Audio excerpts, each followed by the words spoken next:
Selamat sore, salam dan bahagia. Perkenalkan, di sini kami kelompok 1 sebagai tim penyaji akan mempresentasikan materi mengenai tax planning PPh Badan. Sebelumnya, perkenalkan, saya Lady Claudia Siwisiga, teman saya Mutiara Putri Amalia, dan Sera Insani Salata. Kita masuk ke materi. Pajak penghasilan badan adalah pajak yang dihitung berdasarkan peraturan perpajakan dan dikenakan atas penghasilan kena pajak perusahaan. Terdapat perbedaan antara perhitungan pajak versi PSAK dan versi fiskal, tetapi perbedaan tersebut tidak perlu dipertentangkan karena masing-masing memiliki tujuan penggunaan yang berbeda. Meski pengukuran profitnya diperoleh dari sumber data yang sama, yakni laporan keuangan komersial. Penyusunan perencanaan pajak PPh Badan tidak berjalan sendiri-sendiri tanpa memfaktorkan jenis-jenis pajak lainnya, karena perhitungan PPh Badan memiliki keterkaitan atau interdependensi dengan PPh pasal 21, PPh pasal 23, 26, PPh final dan juga PPN. Contohnya itu yang pertama, total omset penjualan dalam SPT PPh Badan harus sama dengan total omset penjualan yang ada dalam akumulasi SPT masa PPN bulan terakhir atau masa pajak pada akhir tahun pajak. Jika terjadi perbedaan, perlu dilakukan ekualisasi atau rekonsiliasi. Yang kedua yaitu ketika perusahaan memilih apakah menerapkan metode net atau gross up pada saat menghitung PPh pasal 21, keputusan itu akan berpengaruh pada besarnya PPN. Yang selanjutnya yaitu pengeluaran biaya gaji upah, honorarium, dan sebagainya yang menyangkut kesejahteraan karyawan yang tercantum dalam SPT PPh Badan tahun yang bersangkutan harus sama dengan dasar pengenaan pajak atau DPP PPh pasal 21 berupa penghasilan bruto yang dibayarkan kepada pegawai dan penerima penghasilan lainnya. Jika terjadi perbedaan, perlu dilakukan ekualisasi atau rekonsiliasi. Selanjutnya yaitu pemberian dalam bentuk natura atau kenikmatan kepada pegawai adalah non-deductive expense, tidak bisa diperlakukan sebagai biaya fiskal sesuai dengan pasal 9 ayat 1 huruf E Undang-Undang PPh, kecuali penyediaan makanan dan minuman bagi seluruh pegawai serta pergantian atau imbalan dalam bentuk natura atau kenikmatan di daerah tertentu dan yang berkaitan dengan pelaksanaan pekerjaan yang ditetapkan dengan Peraturan Menteri Keuangan Nomor 82 PMK 03/2011. Selanjutnya yaitu di dalam laporan keuangan atau neraca terdapat pajak penghasilan pasal 22, 23, dan 26 yang menjadi dasar perhitungan PPh Badan yang terutang. Bila pendapatan perusahaan sudah dikenakan PPh final, tidak dihitung lagi sebagai penghasilan kena pajak yang terutang PPh Badan. Contohnya adalah pendapatan bunga deposito bank. Selanjutnya yaitu pembahasan berikut ini dibagi ke dalam dua kelompok, yakni laba fiskal versus laba komersial dan perencanaan pajak dalam rangka mengefisiensikan PPh Badan yang akan dijelaskan oleh teman saya selanjutnya. Selanjutnya, laba fiskal dan laba komersial. Laporan keuangan komersial yang berupa neraca dan laba rugi disusun berdasarkan prinsip akuntansi yang lazim diterima dalam praktek. Laporan keuangan komersial dapat diubah menjadi laporan keuangan fiskal dengan melakukan koreksi seperlunya atau penyusunan melalui suatu rekonsiliasi antara standar akuntansi dan ketentuan perpajakan. Pada dasarnya, yang membedakan laporan keuangan fiskal dengan laporan keuangan komersial itu penyusunan laporan keuangan fiskal didasarkan pada penerapan mekanisme atau prinsip taxable dan deductible. Prinsip taxability dan deductibility yang dianut dalam melakukan perhitungan penghasilan kena pajak dengan benar dan tepat pada dasarnya adalah penjabaran dari ketentuan perpajakan yang diterapkan pada Undang-Undang Nomor 36 Tahun 2008 mengenai pajak penghasilan beserta peraturan pelaksanaannya, yaitu ada 5. Yang pertama, penghasilan yang menjadi objek pajak. penghasilan yang menjadi objek pajak adalah setiap tambahan kemampuan ekonomis yang diterima atau diperoleh wajib pajak baik yang berasal dari Indonesia maupun dari luar Indonesia yang dapat dipakai untuk konsumsi atau menambahkan kekayaan dengan nama dalam bentuk apapun, termasuk 1. Imbalan, yang kedua hadiah, yang ketiga laba usaha, yang keempat karena penjualan atau karena pengalihan harta, yang kelima penerimaan kembali pembayaran pajak dan lain sebagainya. Yang kedua penghasilan yang pajaknya dikenai PPh bersifat final. Penghasilan yang pajaknya dikenai PPh bersifat final diatur dalam pasal 4 ayat 2 Undang-Undang Pajak Penghasilan nomor 36 tahun 2008. Yang pertama, penghasilan berupa bunga deposit dan tabungan lain. Yang kedua, berupa hadiah undian. Yang ketiga, penghasilan dari transaksi saham dan sekuritas lainnya. Yang keempat, penghasilan dari transaksi pengalihan harta. Yang ketiga, penghasilan yang bukan objek pajak. Penghasilan yang bukan objek pajak diatur dalam pasal 4 ayat 3 Undang-Undang Pajak Penghasilan nomor 36 tahun 2008, yaitu 1. Bantuan atau sumbangan. Yang kedua, harta hibah yang diterima oleh keluarga saudara. Yang ketiga, warisan. Dan yang keempat, harta. Yang kelima, penggantian atau imbalan. Yang keenam, pembayaran dari perusahaan asuransi dan lain sebagainya. Yang keempat, biaya-biaya yang boleh dikurangkan. Biaya-biaya yang boleh dikurangkan dari penghasilan bruto diatur dalam pasal 6 Undang-Undang PPh nomor 36 tahun 2008. Penghasilan kena pajak bagi wajib pajak dalam negeri dan bentuk usaha tetap ditentukan berdasarkan penghasilan bruto dikurangkan biaya untuk mendapatkan, menagih dan memelihara penghasilan, termasuk 1. Biaya yang secara langsung atau tidak langsung berkaitan dengan kegiatan usaha. Yang kedua, penyusutan atas pengeluaran untuk memperoleh harta berwujud dan amortisasi. Yang ketiga, iuran kepada dana pensiun.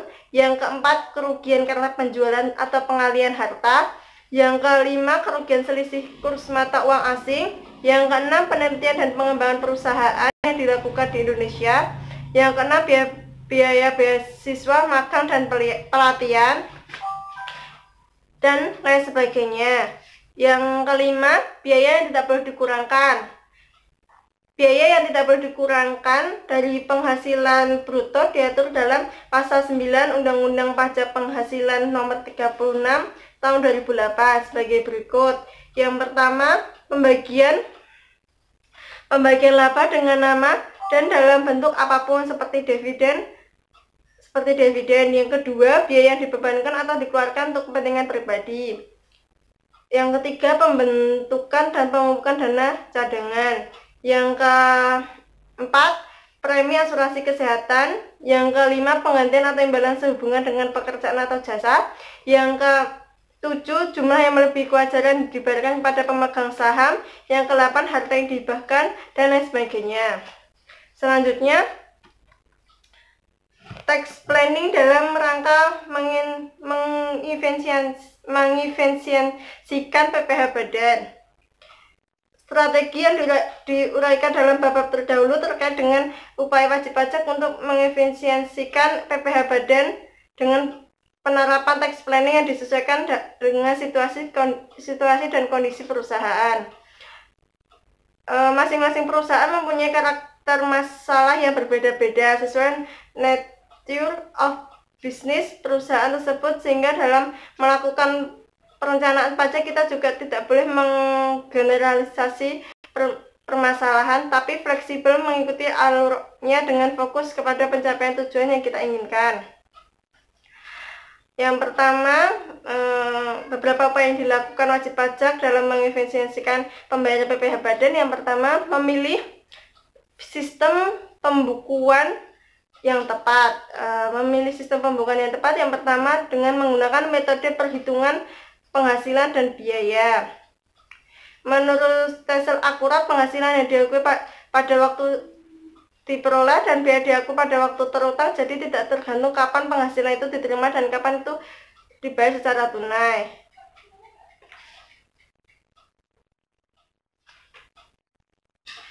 Dan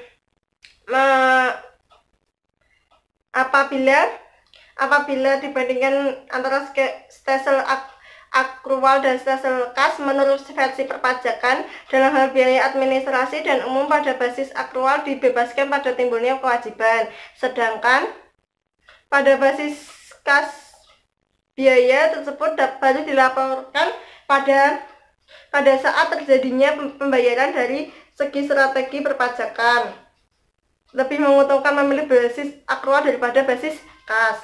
Selanjutnya, yang B, analisis perbandingan pembukuan dan pencatatan.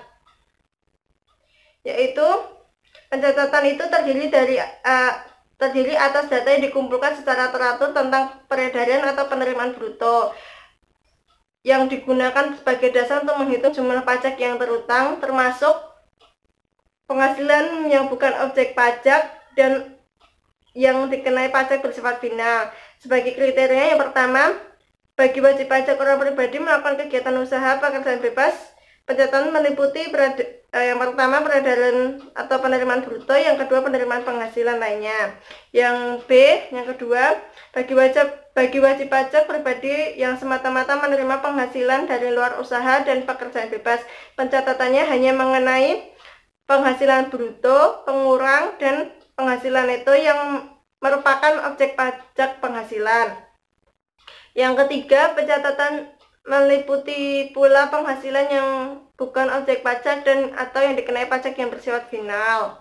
Yang kedua, pemilihan metode penyusutan aktiva tetap dan amortisasi atas aktiva tidak berwujud, yaitu menurut metode penyusutan aktiva tetap diatur dalam PSAK nomor 16. Berbeda dengan akuntansi komersial memperbolehkan perusahaan menggunakan metode garis lurus, metode saldo menurun, metode jumlah unit, metode penyusutan aset dipilih berdasarkan ekspektasi pola konsumsi manfaat ekonomis masa depan dari aset.